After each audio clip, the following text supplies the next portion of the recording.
Hi, how are you? Hi, good. How are you? I'm good, thank you. So, thank you for everyone who's watching. This is to kick off our Martin Luther King Jr. commemoration, and this was all planned through the MLK committee. We appreciate Mary's willingness to jump into our conversation. So, to begin, do you mind just sharing the story of how you became involved in any particular cause or movement?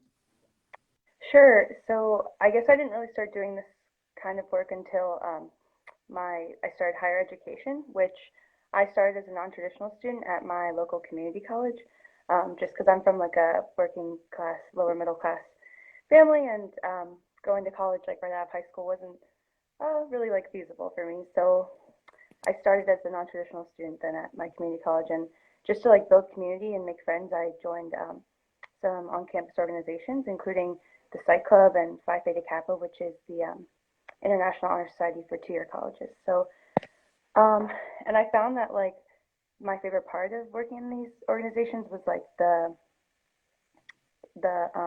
like volunteer kind of mutual aid work that we did, helping different communities across the Lehigh Valley. So a lot of that work was like I said, mutual aid. So collecting donations, both monetary and items, volunteering our time, um, yeah, things like that.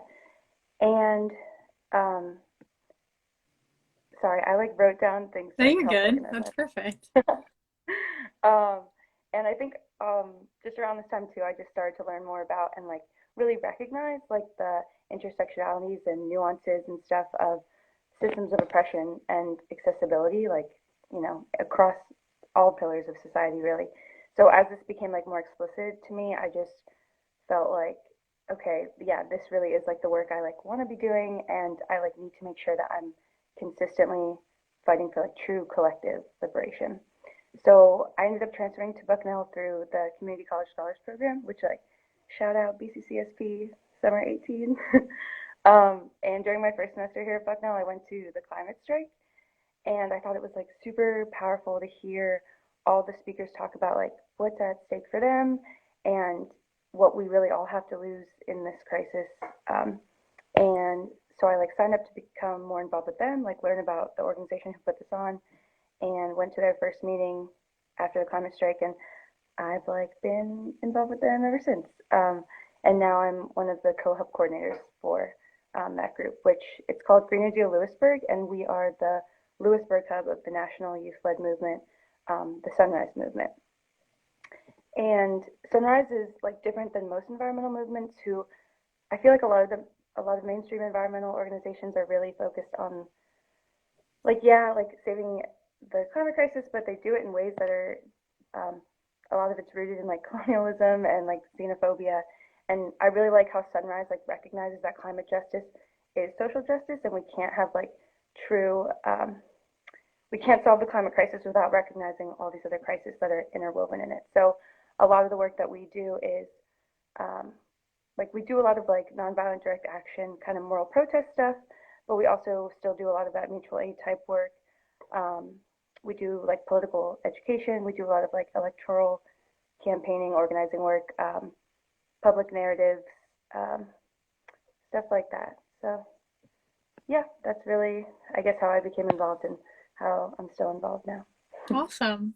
And do you want to go a little more into what sparked you into doing all Yeah, this?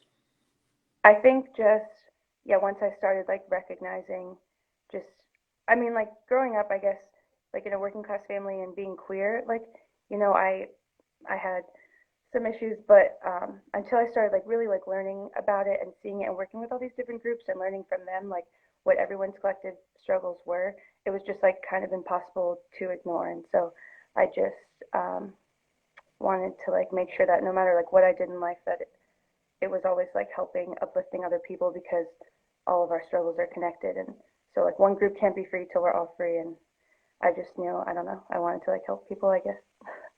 Oh, well, awesome. Great. And what would you say your day to day looks like? Now it's all like Zoom or Google Docs, you know. Right. So when I'm not in class, I guess I'm like probably like in a Zoom meeting or working on like a shared Google Doc or even just like on the phone, bouncing like ideas off of people. Yeah. Great. And then lastly, what would you say sustains you?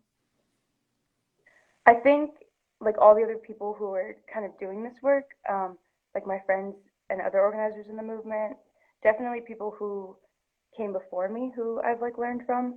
But also, I think really right now it's like the middle schoolers and the high schoolers who I see who are out there like doing this work, really like hearing their stories and their struggles from these people who like don't even have a say, like they can't even vote, but like they're out there fighting so hard because for them, like they have the most at stake. I mean, they're the ones who are going to inhabit this world after us, and I think just really like learning from them and like it makes me like want to fight harder to make sure that they have a healthy planet and everyone who comes after them. So I think like the young people who are out there, Mhm. right now, they're sustaining me. Well, awesome. Well, thank you so much for joining us today. And thank you to everybody who watched. I hope you all can join again at 2 for our next interview. So thank you. Thank you. Have a good one. You too. Thank you.